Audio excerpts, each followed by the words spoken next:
All right, all right, all right. Can everybody hear me? Good? Y'all get the back? Perfect, all right. Well, my name's Tad. I'm going to be y'all's tour guide for the Nature Train. This is about a 40 to 45 minute tour around the property, and it's a good overview tour of everything that's going on here at Magnolia. I'm going to talk about a lot of different things. That is the Nature Train, so plant life, wildlife. I'll be telling y'all a good bit about that. And we've been spotting quite a bit of wildlife out there today. A few birds, a few gators, so I don't see any reason why we shouldn't spot more or less the same on this trip. And anything we do see, I'll tell you all about. And of course, in addition to all that, throughout the tour, I'll be giving y'all quite a bit of history as well. So I pack a lot of information throughout the whole trip. Couple rules. One rule, stay on the train. All right, everybody stay on board. We should be good. And keep the arms and legs inside the train for me as well. We should be good to go.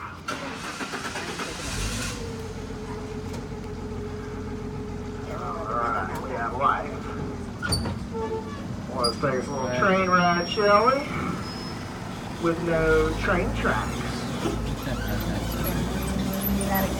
If you have any questions throughout the tour, you can certainly feel free to ask, but this engine up here is very loud, so it is hard for me to hear while I'm giving the tour. So you just have to ask very loudly so I can hear you, especially if you're in the way back. And if you want to wait till the end of the tour to ask questions, that is totally fine as well. Yeah, so I like to start each tour with a little brief history for you on Charleston and Magnolia Plantation to kind of get you up to speed on what's been going on around here the last several hundred years or so while we're getting up to our first little section. Now, Charleston itself is named after King Charles II of England, and he had 8 buddies, 8 of his royal buddies, we call the 8 Lords Proprietors, that King Charles gave the Carolina land grant to back when they were passing out all this land here in the Americas.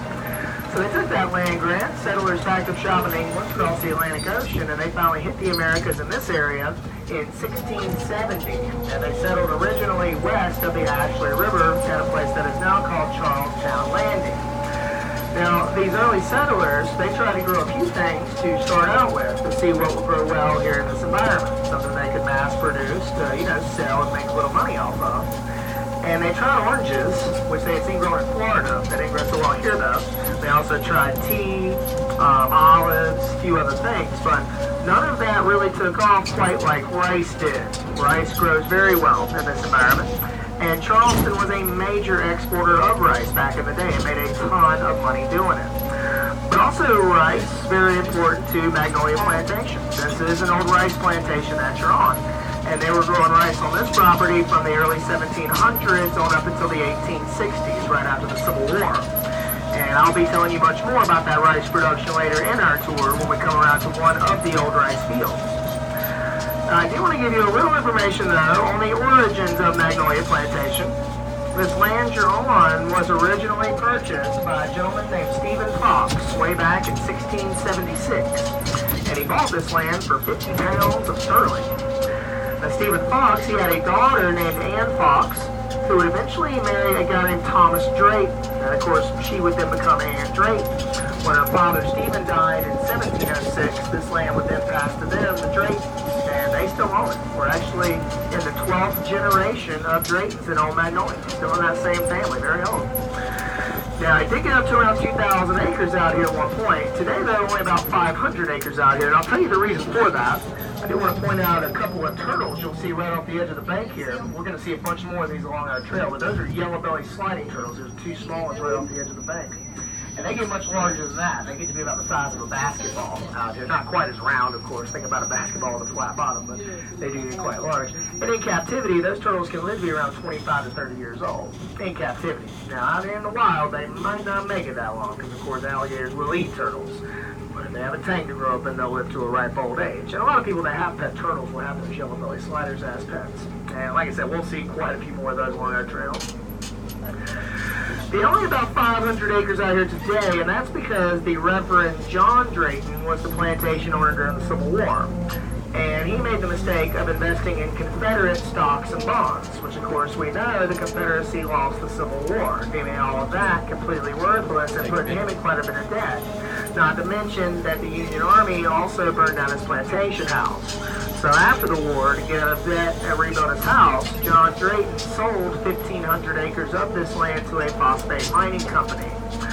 But he did keep 500 acres, and that is the land you're on today. He repurposed it into the Magnolia Gardens and opened it as a tourist attraction in 1870. So it has been open for almost 150 years as just a tourist attraction. That is one of America's oldest.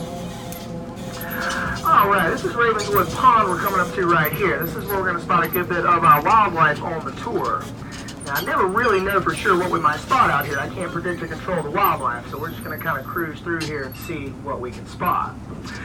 Now, the first thing you'll certainly notice as we come around the curve here is all this green stuff along the edge of the pond. A lot of people confuse this for algae or pond scum, which you can find on some ponds. But that is not what this is. This is called duckweed. And duckweed is one of the smallest flowering plants in the world. Each individual flowering plant is just a little green speck, very small, like a pinhead. And the wind blows these together to form these big chunks you're seeing along the edge. And the ducks love to eat it, hence that name duckweed. Yeah, but y'all are not here to see ducks, are you? Or duckweed for that matter. You're here to see gators. And there's a gator in the road in front of me. I'm going to duck down. Actually, we're going to get up closer, but let me get over there. There's a gator, yeah, right in front of me on the edge of the road. It's a good-sized gator, too. She's probably about, at least about 6 feet, I'll say. Let me move. It ain't going to get you. I'm going over that way.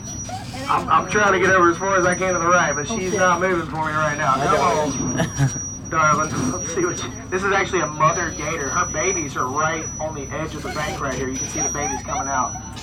Okay, Mama, it's time to move. Come on. Let me get on that side. Come on. All right. I wouldn't stand that. Okay, she's not moving. I don't know what to do. She usually, I mean, all gators we come across, they'll usually move at some point. Come on, Mama. Come on. All right. Come on. All right. You're about to make me nervous up here. I'm about to crawl to the seat. All right, yeah, this is a mother. All right, she's down in there now. She's trying to get some sun. I'm sorry, Mama. I got to get through, though. I apologize. All right, let me get back when I leave.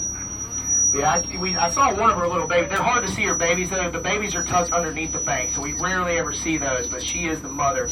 And mama gators will stay with their babies for about 2 years after they're born to protect them. And she aggressively defends her young. So if you ever come across a nest of baby alligators, don't mess with her. You can be sure that mama is not going to be too far behind. And she gets very nervous when she feels like her babies are threatened. She's probably a little nervous right now. She was making me nervous as well. I'm ran. Which is very nice of Mama. Once those 2 years are up, she'll get aggressive towards her young, and that's when they know it's time to leave her side and go off on their own. She'll basically run them off whenever she thinks they're old enough to take care of themselves. Yeah, much like my mom did me when I turned 18. Yeah, no, I'm just kidding about that. But yeah, so that's a good size gator. That's one. We'll probably spot a few more through here. But I do want to touch on a couple other things while we're going through, and I'll tell you more about gators as we go through. You'll be a gator expert when you get off this tram. But I do want to touch on a couple other things. These islands you're seeing out here, these are called rookeries, built for the birds. A lot of those migratory birds that come for the winter will use those as a home where they stay with us. And of course our native birds that are here year-round, like the egrets, the herons, the ibis, they'll use them at various times of the year to protect their eggs as well. Yeah, right. You want to see that. There's a bunch of those yellow-bellied sliding turtles you'll see on this platform out here. Those platforms are built for the gators and the turtles because both are cold-blooded reptiles. They don't have an internal mechanism to maintain a body temperature they need to maintain, which is roughly between about 70 to 90 degrees. So they have to use outside sources like the sun and the water to heat and cool themselves. So on nice sunny days, we do usually spot a few gators here and there on these platforms getting some sun. Now I feel like the turtles have taken over the platforms today. I've been seeing more turtles than gators on the platforms, but we've been seeing a few gators here and there. We got another little turtle coming up right beside the edge of the bank right there. Sliding turtle. The alligators, well, hold that thought. I'll tell you more about gators. I see a bird up here I want to point out. If you look up farther up here in the tree we're coming up to, about midway up, you'll see a large bird up in the nest. That is a great blue heron. That's actually a female. She's got some eggs in that nest. She'll lay back down on them probably a little bit after we leave. She's kind of sprucing up the nest right now. But great blue herons are the largest birds we have in Magnolia. Fully grown, they get up to about 4 feet tall with about a 5 to 6 foot wingspan. Some of the largest birds in North America, matter of fact. Beautiful birds, but predators. They'll eat snakes, fish, eels, and I've seen those birds eat baby alligators as well. So beautiful, fun deadly. I've also seen large alligators eat those birds. So it's a full circle of life out here. Everything's eating everything else.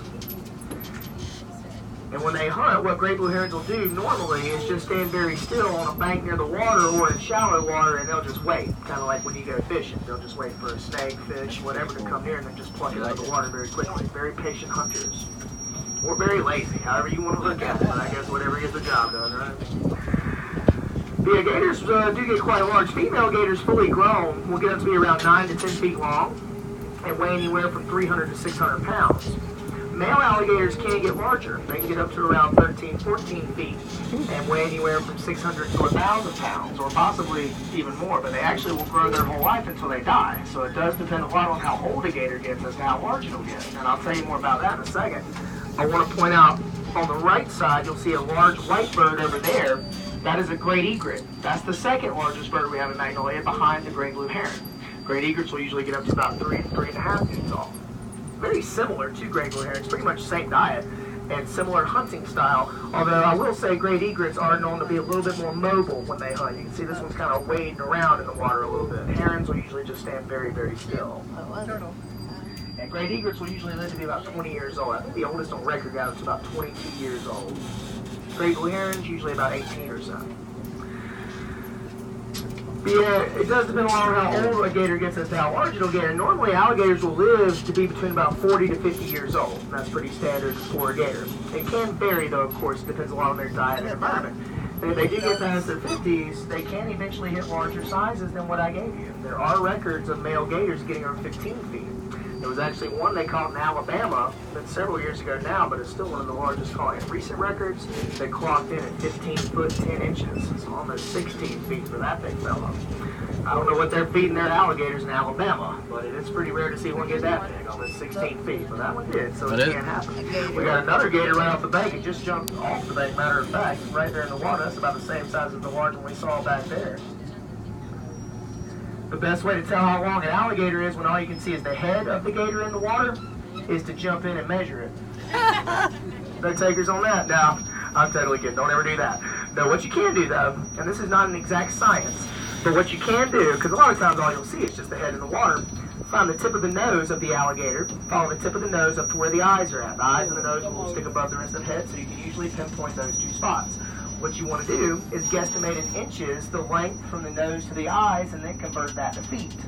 Now, this one's turned away from us, but it looks to me from my angle to be about maybe, I'll say 6 or 7 inches from the nose to the eyes. So convert that to feet, you have about a 6 to 7 foot gator. Now, that's, like I said, not an exact science, but it'll give you a decent idea of what you're dealing with without having to jump headlong to the water with your measuring stick. Pretty hard to get an exact measurement of a live alligator for obvious reasons, you know what I mean? There's another small gator on the platform out there with the turtles. You can see a little bit clearer as we come around the curve here. And there's also a couple small gators right off the bank. I'm trying to be quiet. I don't want to scare them away. Right off the edge of the bank here, you'll see a couple juvenile gators. They're facing each other. Right here, right directly beside us. Right here. There's one there, there's one right there. Yeah, and certainly anywhere we go on this tram, you can walk as well. So if you want to walk back by this area later, certainly feel free. I say that kind of kidding, but you can. There's nothing stopping you from walking out here. But you do want to be aware of your surroundings here. You are walking with the gators out here. That being said, though, we've never had an incident with an alligator ever hurting anybody here in Magnolia. They're not typically aggressive towards humans unless given a reason to be. Now, if you were to mess with a mother's babies, that would be a good reason. And I will say, I would probably avoid the section back there with that big mama that we saw earlier. There was a lady walking that way, but she very well knew that was there. She saw it coming up, so. But yeah, we never had an incident with an alligator hurt anybody here in Magnolia. But you don't want to be running up to a big 12-footer and sticking your tongue out at it either, you know what I mean? There's another gator right up the edge of the pathway on the opposite side. You can see a gator right at the edge of the gravel pathway over there. Yeah, just laying right on the